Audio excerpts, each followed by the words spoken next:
China's presence in the Indian Ocean often seems puzzling. After all, its own Pacific coastline stretches thousands of kilometers, facing some of the world's busiest trade routes. Yet when Beijing decided to invest heavily in overseas ports, it turned its gaze westward toward the Indian Ocean rather than east into the Pacific. The logic is not superficial. It is deeply rooted in history, geography, and strategy. To begin, geography defines trade. The Pacific Ocean may look vast, but most of China's neighbors across that ocean are either developed economies or direct competitors: Japan, South Korea, Taiwan, and further out, the United States. Building Chinese-controlled ports there would provoke immediate pushback. The Pacific Rim is already crowded with powerful naval forces, US alliances, and entrenched shipping hubs like Singapore, Yokohama, Busan, and Los Angeles. There was little space for China to create its own strategic foothold. By contrast, the Indian Ocean has long been the lifeline of China's most crucial energy and trade flows. Roughly 80% of China's imported oil sales from the Middle East and Africa, crossing the Indian Ocean, passing through the Strait of Malacca, and finally reaching Chinese ports. For Beijing,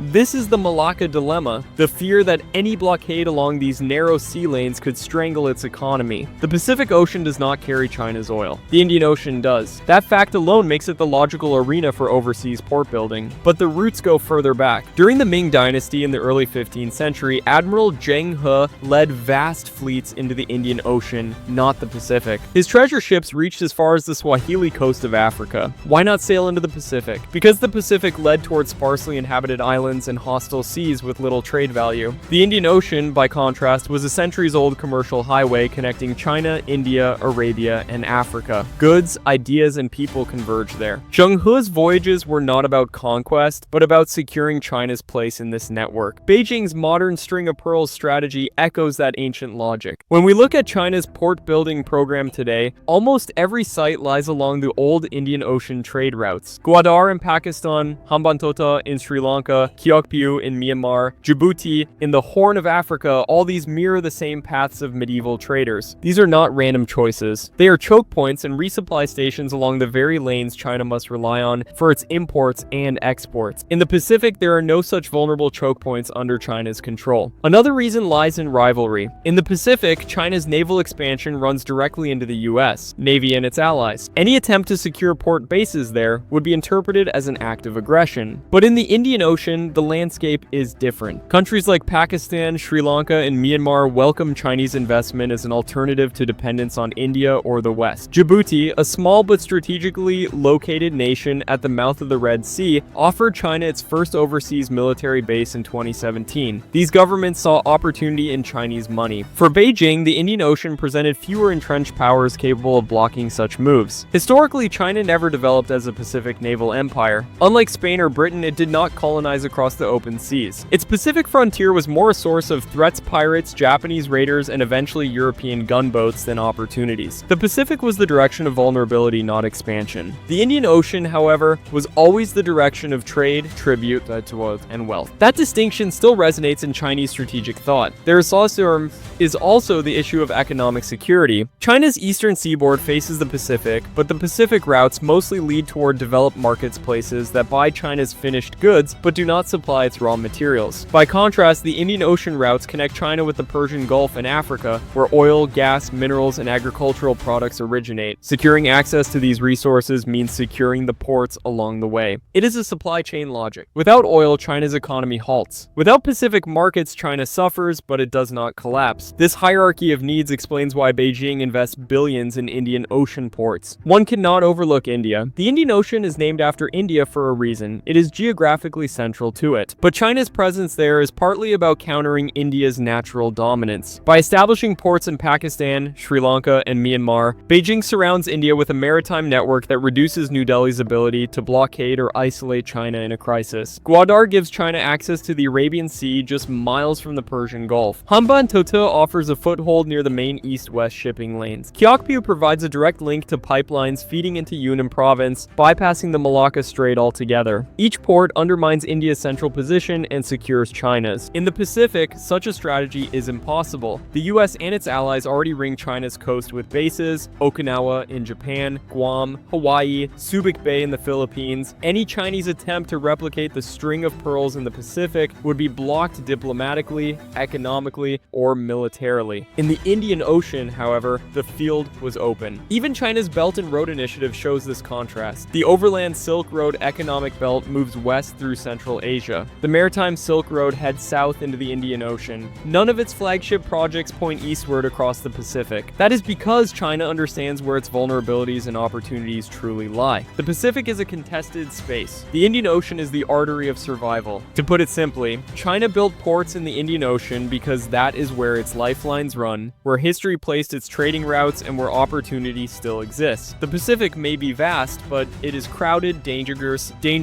and tightly controlled by rivals. The Indian Ocean, though contested, remains the more natural arena for China's maritime ambitions.